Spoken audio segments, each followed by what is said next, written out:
Albert আইনস্টাইনের আপেক্ষিকতার theory কি ভুল? এটি কি আইনস্টাইনের মনের ধারণা, নাকি এটি প্রকৃতি সমর্থন করে? চলুন তাহলে জানার চেষ্টা করি। আসসালামু আলাইকুম। বুয়েট PYQ সলভে আপনাদের সবাইকে স্বাগতম। আজ আমরা আলবার্ট আইনস্টাইনের আপেক্ষিকতার থিওরি নিয়ে কিছু বিশেষ আলোচনা করব। চলুন দেরি না করে শুরু করি। আপেক্ষিকতার থিওরি অনুসারে আমরা জানি কোনো একটি বস্তুকে আলোর বেগের কাছাকাছি বেগে গতিশীল করা হলে বস্তুটির জন্য সময় স্লো হয়ে যায়। একটি ঘটনার মাধ্যমে কথাটি সত্য কিনা যাচাই করার চেষ্টা করি। ধরি দুইজন ব্যক্তি পৃথিবীতে আছে। ব্যক্তি দুইজনের নাম হচ্ছে A এবং B। এখন দুইজনের কাছে দুইটি মোবাইল ফোন আছে এবং দুইটি মোবাইল ফোনের চার্জ হচ্ছে 0%। এখন সমপরিমাণ পাওয়ার বিশিষ্ট দুইটি চার্জার দিয়ে মোবাইলটিকে চার্জ দিলে 100% চার্জ হতে সময় লাগে 5 মিনিট। 5 মিনিট সময়ে মোবাইল দুইটার মধ্যে 100% হয়ে যায়। এখন দুইটা মোবাইলকে চার্জে লাগিয়ে বি ব্যক্তিকে একটি রকেটে করে আলোর বেগের কাছাকাছি বেগে গতিশীল করা হলো। এখন বি ব্যক্তির কাছে মোবাইলটি রয়েছে।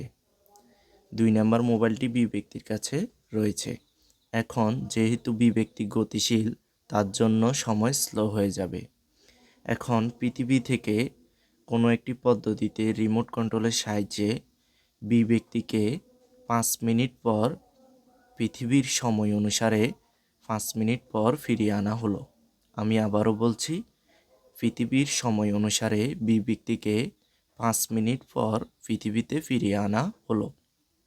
আমরা জানি যেহেতু 5 মিনিট অতিবাহিত হয়েছে, তাহলে 1 নম্বর মোবাইলে অবশ্যই 100% চার্জ সম্পূর্ণ হয়েছে।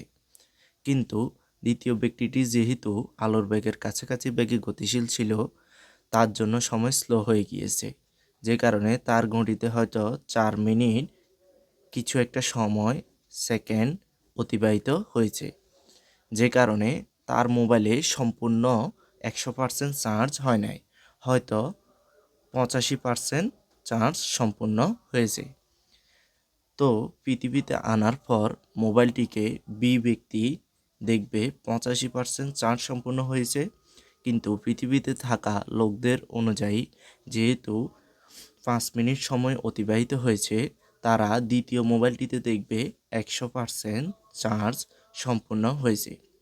এখন প্রশ্নের বিষয় হচ্ছে এটি যে একটি মোবাইলে একই সাথে 85% চার্জ এবং 100% চার্জ হওয়া কিভাবে সম্ভব? কেউ যদি জেনে থাকেন এই প্রশ্নের উত্তর অবশ্যই কমেন্টে জানাবেন। এটাই ছিল আজকের ভিডিও। ধন্যবাদ সবাইকে। আসসালামু আলাইকুম।